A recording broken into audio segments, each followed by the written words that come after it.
Bayangkan sebuah dunia di mana sebuah mesin berbicara kepada Anda. Say cheese! Hey, Mater, want a race? Well, Come on! look at you, all charged up to race. But I don't have a chance against... Go! Come on, Lightning! McQueen! Enggak. Bukan dengan kata-kata tentu saja, tetapi dengan bisikan data.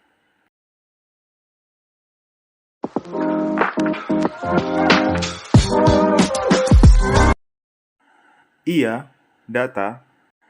Data tentang kesehatannya, data tentang kebutuhannya, atau bahkan tanda-tanda awal masalah. Di dunia ini, Anda tidak perlu menebak-nebak apa yang terjadi di balik kap mesin. Anda memiliki informasi yang Anda butuhkan untuk menjaga mesin Anda tetap berjalan dengan lancar dan efisien. Dunia itu bukan lagi cuma sekedar mimpi. Berkat kemajuan teknologi, berbagai jenis sensor pendeteksi performa mesin kini telah tersedia. Sebut saja termokapel, sensor pengukur suhu. Lalu ada juga sensor torsi yang merupakan alat untuk mengukur besarnya gaya putar yang bekerja pada suatu objek. Ini biasanya digunakan untuk mengukur kekuatan atau daya dari suatu mesin.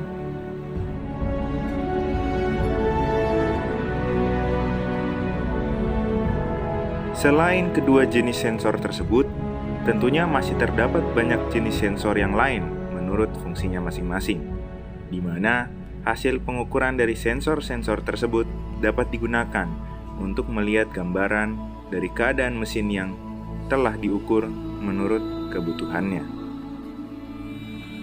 Mengenai itu, di sini saya ingin mengenalkan kepada Anda dua konsep inovasi kaitannya dengan teknologi untuk mengontrol performa mesin secara real-time dan detail, sehingga memberikan kemampuan bagi penggunanya untuk merencanakan pemeliharaan preventif, menghindari downtime, dan mengoptimalkan umur pakai mesin. Sebagai informasi, kedua konsep yang saya bawakan ini memiliki jenis yang berbeda. Yang pertama merupakan software, dan yang kedua merupakan hardware. Mari kita mulai. Yang pertama, orang biasa menyebutnya Neural Network Coding. Dia adalah kawan baik dari machine learning. Keduanya mungkin asing bagi sebagian dari kalian, tapi percayalah, dalam beberapa tahun ke depan, mereka akan sangat akrab dengan kita, manusia. Neural Network Coding, sesuai namanya, terinspirasi oleh otak manusia, terdiri dari neuron yang saling terhubung dan belajar dari data. Sedangkan kawannya, machine learning, the big boy, adalah cabang ilmu komputer yang memungkinkan komputer untuk belajar dan meningkatkan performanya tanpa diprogram secara eksplisit. Algoritma dari machine learning menganalisis data dan menemukan pola, memungkinkan komputer untuk membuat prediksi dan keputusan tanpa instruksi manual. Keduanya bersatu padu sebagai software untuk menerima data hasil pengukuran performa mesin oleh sensor-sensor yang ada, untuk kemudian direkap dan dianalisis untuk membuat laporan dan prediksi. Apa sebenarnya status kondisi dari mesin yang baru saja diperiksa, baik atau buruk, stabil atau tidak stabil. Namun yang terpenting tentu saja, seberapa lama mesin ini dapat bertahan, kapan kira-kira mesin ini akan mengalami gangguan.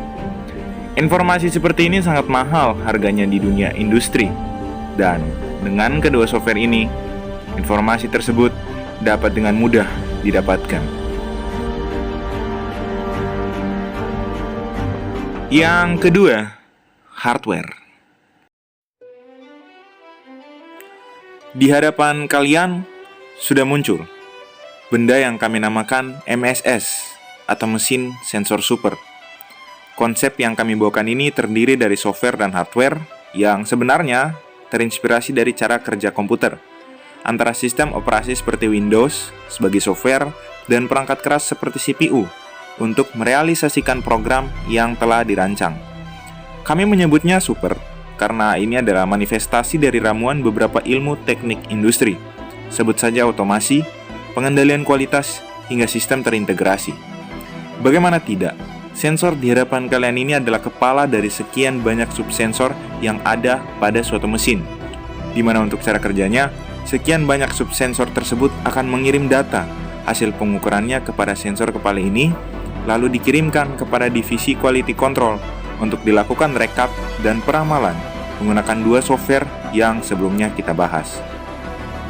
Jadi, tidak seperti sistem quality control pada umumnya, di mana pengoperasian dan perekapan data sensor-sensor tersebut dilakukan terpisah-pisah. Produk kami ini menawarkan solusi all-in-one. Konsumer tinggal mengatakan produk apa yang dia ingin pantau dan kendalikan performanya. Maka sensor kepala ini, dengan berbagai macam subsensor menurut mesin yang akan dikendalikan, akan didesain dan dipasang untuk bekerja.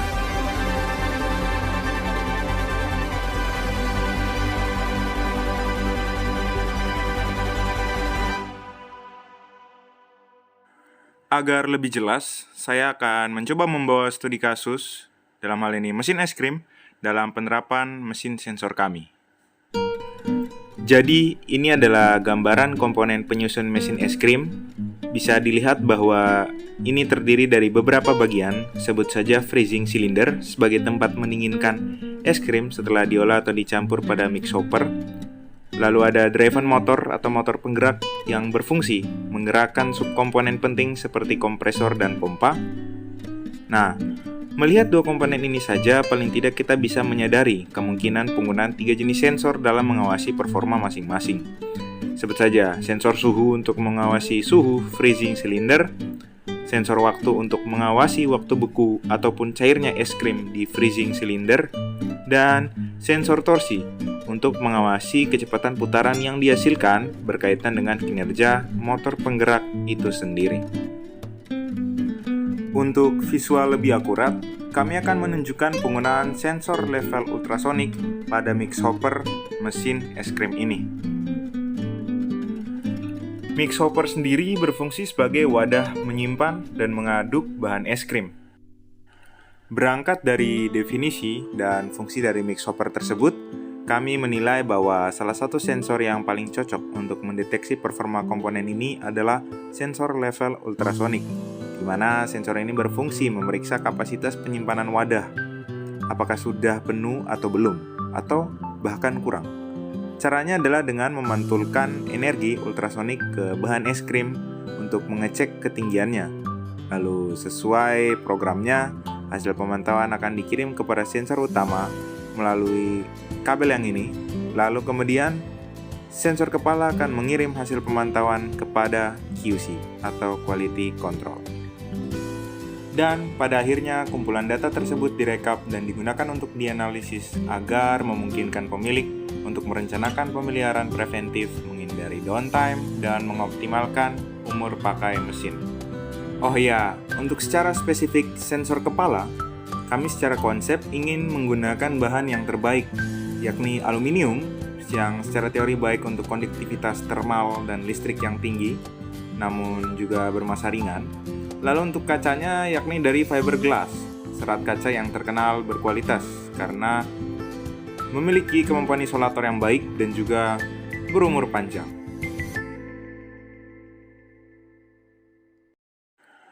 Kita sudah sampai di ujung video. Kami dari Garuda Jaya mengucapkan terima kasih atas perhatiannya. Sampai jumpa di final.